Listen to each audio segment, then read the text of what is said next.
اہل تشیع کے plate form سے بعض مبلغین کی جانب سے جو سر عام شرک پھیلایا جا رہا ہے اور معاذ اللہ مولا علی علیہ السلام کے علی خالق، علی رازق اور علی جل جلالہ جیسے کفریات بکے جا رہے ہیں، آخر ان کا ذمہ دار کون ہے؟ دیکھیں یہ بہت بڑا ظلم ہے اور یہ اس وقت تقریباً اپنی ایکسٹریم کو پہنچ چکا ہے، خصوصاً ہمارے سب کانٹیننٹ کے اندر.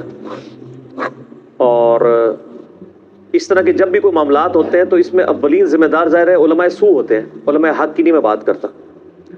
اہل تشیع کے ہاں بھی جو علماء سو ہے جن کی اکثریت ذاکرین کے اندر پائی جاتی ہے وہ بیسیکلی مجرم ہے اس سارے معاملے میں. اہل تشیع کے ہاں بڑے دعوے دار ہیں وہ کہ ہم مکتب اہل بیت کو فالو کرنے والے لوگ ہیں. تو غدیر خم پہ تو نبی علیہ السلام نے قرآن کو پکڑنے کا، اہل بیت کے ساتھ اس نے سلوک کا حکم دیا تھا. یہ جو کچھ اہل تشیع کے ممبروں سے شرک بیان ہو رہا ہے غالی رافضیوں کے، یہ کیا تعلیمات تھی اہل بیت کی؟ آپ دعائے کمیل بڑی اہل تشیع کے ہاں یعنی ایک ریناؤنڈ ہے، وہ پڑھ کے دیکھیں. اس طرح کی کوئی دعا توحید سے بھری ہوئی آپ کو اہل سنت کی کتابوں میں نہیں ملے گی. نہج البلاغہ میں مولا علی رضی اللہ تعالیٰ عنہ علیہ السلام کے خطبات قرآن کے حوالے سے اور توحید کے حوالے سے پڑھ کے دیکھیں، کمال کے خطبات ہیں، ان میں تو شرک قریب پھٹک ہی نہیں سکتا.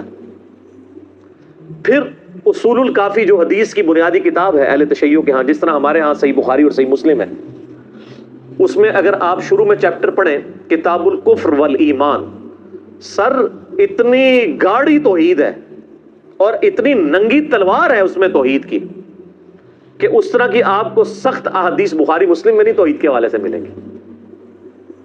اور سب سے بڑھ کے قرآن جو غدیر خم پہ چھوڑا، قرآن کی توحید جو ہے تو بالکل ننگی تلوار ہے. لیکن جب جاہل علماء، علماء سو، جاہل ذاکرین ممبروں پر بیٹھے اور امت کو لوریاں سنانا شروع کر دیں تو وہ پھر غلو کریں گے. اور اس کا رزلٹ اس وقت یہ ہے کہ پہلے یہ فتنہ سب کانٹیننٹ میں اس طرح نہیں تھا. ایران میں تو اللہ کا فضل ہے کہ اس طرح کے معاملات نہیں ہیں. شام میں نصیریہ ایک فرقہ ہے اہل تشیع کا جو مولا علی کو خدا مانتے ہیں، نعوذ باللہ، الوہیت کلیم کرتے ہیں.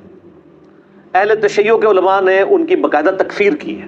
ایران کے جو اس وقت بھی جو ان کے سپریم لیڈر بھی ہیں اور آیت اللہ ہیں خامنائی صاحب، کلیئر کٹ وہ تکفیر کرتے ہیں ان کی، جو مولا علی کے بارے میں الوہیت کلیم کریں رضی اللہ تعالیٰ عنہ علیہ السلام. اب انہی کے معاملات یہاں پہ بھی چلنے شروع ہو گئے. یہاں پہ ممبروں سے وہ مولا علی جل جلالہ نعوذ باللہ، بلکہ وہ مولا حسین جل جلالہ، اور وہ کہتے ہیں اہل بیت جو کائنات کا نظام نعوذ باللہ اہل بیت چلا رہے ہیں. اور بھائی یہ کائنات اللہ نے بنائی ہے، یہ کائنات کا نظام بھی اللہ چلا رہا ہے. مولا علی کو بھی اللہ نے بنایا ہے اور مولا علی کو اللہ نے موت دے دی. اب وہ قیامت تک جنتوں میں زندہ ہے، دنیا سے ان کی موت ہو چکی، کوئی دنیا کا نظام نہیں چلا رہے مولا علی. اور قیامت والے دن مولا علی نے ان کو پکڑ کے نا تو دوزخ میں دھکا دینا ہے جنہوں نے مولا علی کے نام کے اوپر یہ شرک شروع کیا ہے. لیکن اب ان کی زبانوں کو کون لگام دے؟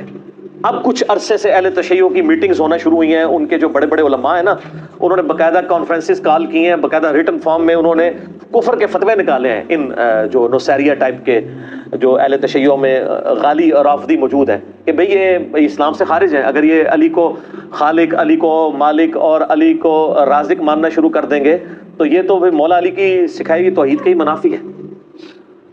لیکن اب وہاں پہ کیا ہے، وہ کہتے ہیں جی ذاکرین کا وہی موقف ہے، وہ کہتے ہیں جی کہ یہ جو علماء دین بیان کر رہے ہیں نا یہ تو کتابوں میں ہے، ہم جو دین لے کے چل رہے ہیں وہ سینہ بہ سینہ ٹرانسفر ہوا ہے. ٹھیک ہے، وہی بیماری جو اہل سنت کے ہاں بھی پائی جاتی ہے. جب آپ کسی کو قرآن و سنت سے دلیل پیش کرتے ہیں تو جو غالی صوفی ہیں وہ کہتے ہیں یار دین سارا کتابوں میں تو نہیں، بلکہ آپ تو غالی علماء نے بھی کہنا شروع کر دیا ہے حدیث میں آیا ہے، حدیث میں آیا ہے. کہتا ہے نا وہ ایک مولانا نقل میری اتارتا نا تو وہ یہ بتانا چاہتا ہے حدیث تو تمہاری ہے، ہمارا کیا حدیث سے لینا دینا. کہتا ہے علماء سے پوچھ پوچھ کے ان کے سینوں سے معاملات چل رہے ہوتے ہیں. تو جس طرح اہل سنت کے ہاں غالی صوفی پائے جاتے ہیں جو کہتے ہیں دین سینہ بہ سینہ ٹرانسفر ہوا ہے، اہل تشیع کے ہاں غالی ذاکرین پائی جاتے ہیں جن کا یہ موقف ہے. اور بدقسمتی سے اکثر ممبر انہی کے ہاتھ میں ہے. اب کچھ علماء کو ہوش ہے، میرے پاس تو اہل تشیع کے علماء آتے رہتے ہیں اور ہم سے تو خیر گلے مل کے سنی بھی روتے ہیں کہ جی کیا کریں سنیوں کا، اور شیعہ بھی ہم سے گلے آ کے ملتے ہیں کہ جی کیا کریں ان کا. یعنی جو لوگ درد رکھنے والے لوگ ہیں وہ سمجھتے ہیں کہ ہمارے ان معاملات میں خرابی ہو رہی ہے. پچھلے دنوں باقاعدہ کلپ آیا ہے سید جواد نقوی صاحب کا، بہت سٹرکٹ وہ کلپ تھا. انہوں نے کہا کہ یہ آپ حسین کے ماننے والے ہو، حسین نے یزید کے خلاف قیام کیا تھا نا، تم نے اگر قیام کرنا ہے نا تو ان غالی رافضیوں کے خلاف قیام کرو جو مولا علی کے نام کے اوپر شرک پھیلا رہے ہیں. انہوں نے کہا کہتے ہیں ابے آگے بتاتے ہو فلاں نے یہ کہہ دیا فلاں نے، تم وہاں کیوں نہیں کھڑے ہو کے قیام کرتے ہو ان کے خلاف؟ حسین کا نام بھی لیتے اور حسین کے نام پہ ایک بندہ شرک پھیلا رہا ہے. حسین نے جان اس لیے دی تھی کہ ان کے نام کے اوپر لوگ شرک پھیلائیں. جس طرح جیزس کرائسٹ عیسیٰ ابن مریم جو امام الموحدین تھے، ان کے نام کے اوپر 2.25 ارب عیسائیوں نے شرک پھیلایا ہوا ہے، لیکن عیسیٰ علیہ السلام کی تو تعلیمات نہیں تھی. اب اگر کوئی یہ سمجھتا ہے کہ میں حضرت عیسیٰ کے ساتھ نسبت مضبوط کرنا چاہتا ہوں تو اس شرک سے تو چھٹکارا حاصل کرے جو ان کے نام کے اوپر کھڑا کیا گیا. تو ان کو بھی چاہیے تو ان میں جو سمجھدار علماء ہیں وہ پبلکلی آ کے لیڈ کریں اور لوگوں کو بتائیں. اور اس حوالے سے سید جواد نقوی صاحب حفظہ اللہ تعالیٰ، میں ان کی بڑی قدر کرتا ہوں، انہوں نے بڑا دلیرانہ کام کیا ہے. پچھلے دنوں ہم نے ان کے مدرسے کا وزٹ بھی کیا تھا، وہ بھی میری ویڈیوز چڑھی ہوئی ہیں، ان کا باقاعدہ ویڈیو کلپ آیا ہے. اور اسی طریقے سے ثاقب اکبر صاحب کا بھی ویڈیو کلپ ایک آ چکا ہے. حیدر بھائی کا بھی ایک کلپ آیا جس میں انہوں نے بڑا سٹرکٹلی اس حوالے سے کہا یہ قرآن کی بھی تعریف کر رہے ہیں اور توحید کا جنازہ نکال رہے ہیں. یعنی یہ عجیب و غریب معاملات ہیں کہ آپ نے چلے علم لگائے تھے ایک نشانی کے طور پہ، اب ان جھنڈوں کے آگے آپ نے لا کے جناب کھانا رکھنا شروع کر دیا ہے، تابوتوں کے آگے لا کے کھانا رکھنا شروع کر دیا ہے. جس طرح کے ہندو قبروں کے سامنے لا کے کھانا رکھتے ہیں اور ہمارے اہل سنت کے ہاں لوگ مزارات کے آگے لا کے وہ سارا کھانا رکھ رہے ہوتے ہیں، اور پھر یہاں پہ اکتفا نہیں ہے بلکہ علم کو تابوتوں کو سجدے کرنے شروع کرتی ہیں. تو یہ سجدہ کسی کے ہاں بھی جائز نہیں ہے، نہ سجدہ تعظیمی، اور سجدہ عبادت تو ہے ہی کفر ہے. اگر کوئی تعظیم کے لیے بھی کرتا ہے وہ بھی حرام ہے. اگلی شریعتوں میں اجازت تھی، اس شریعت میں تو حرام ہو چکا ہے. اہل سنت اہل تشیع کا اجماع ہے، میں اس کے دلائل میں نہیں پڑھنا چاہتا. یعنی ایک جو چیز ایگریڈ اپان، جو چیز اجماع سے ثابت ہے، اس کے لیے دلیل دینے کی ضرورت نہیں ہے. تو اس وقت ان علماء کی ذمہ داری ہے کہ فرنٹ سے لیڈ کریں، اور جو لوگ اہل تشیع میں فرنٹ سے لیڈ کر رہے ہیں میں ان کو یعنی دل سے قدر کرتا ہوں. اور بلکہ میں یہ کہتا ہوں کہ اہل سنت میں بھی اتنا جگرا ہونا چاہیے کہ وہ بھی اپنے اس طرح کے غالی صوفیوں کے خلاف مقدمات کریں. ویسے تو ہمارے اہل سنت کے ہاں بریلوی مکتبہ فکر کے جو علماء ہیں وہ مخالفت تو کرتے ہیں قبر پرستی کی، لیکن جب ان کو کہیں کہ ان قبر پرستوں کو روکیں قبر پہ سجدے کرنے سے تو اس کے لیے وہ تیار نہیں ہوتے. تو اگر آپ کے مسلک کی بدنامی ہو رہی ہے ان کی وجہ سے تو ان کو روکیں.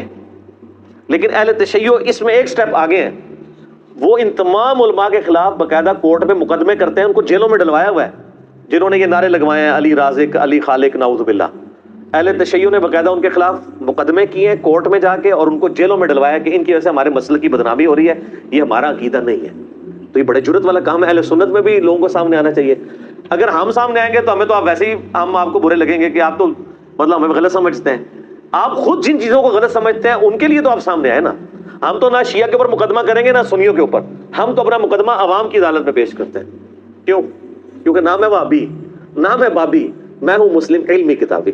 نہ ہم 100 کارڈ کوئی علمی بات کرے اسے وہابی کہتے ہیں، نہ ہم وہ بابی ہیں، نہ ہم بابوں کا دفاع کرنے والے بابی ہیں. ہم علمی کتابی مسلم ہیں. ہم عوام الناس کی عدالت میں اپنا مقدمہ پیش کرتے ہیں کہ یہ غلط ہو رہا ہے، اس کو روکا جائے. اور اسٹرکٹلی اس کے لیے علماء کی ذمہ داری کے سامنے آئیں اور ایسے لوگوں کو ممبروں سے الگ کریں، ان کا حقہ پانی بند کریں. اور میں اہل تشیع کی عوام سے بھی کہوں گا کہ اپنے ممبروں کے اوپر ایسے لوگوں کو جگہ نہ دیں جو اس قسم کی خرافات پھیلا رہے ہیں.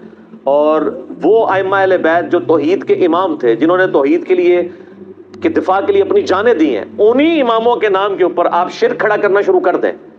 جس طرح کہ عیسیٰ علیہ السلام جو کہ توحید کے امام تھے، ان کے نام پر کرسچینٹی نے جو ہے وہ عیسائیت کی بگڑی ہوئی شکل عوام الناس کے سامنے لے آئے.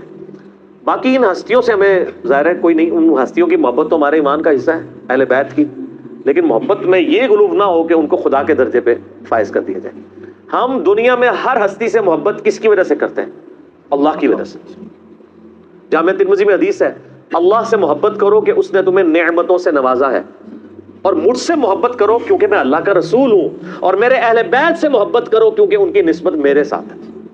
تو یہ ساری نسبتیں الٹیمیٹلی ہم ان نسبتوں کو ان کی جو عقیدتوں اور محبتوں کا دم بھرتے ہیں کس بنیاد پہ؟ اللہ کی وجہ سے. اگر اللہ ہی نکل گیا تو کسی شخص کو رسول اللہ کی محبت، اہل بیت کی محبت، صحابہ کی محبت، بزرگوں کی محبت کیا کام دے سکتی ہے؟ Not at all. Shirk is the most sensitive issue in the sight of Allah. اللہ کے حضور شرک ایسا معاملہ ہے, ایسا حساس معاملہ کوئی نہیں ہے.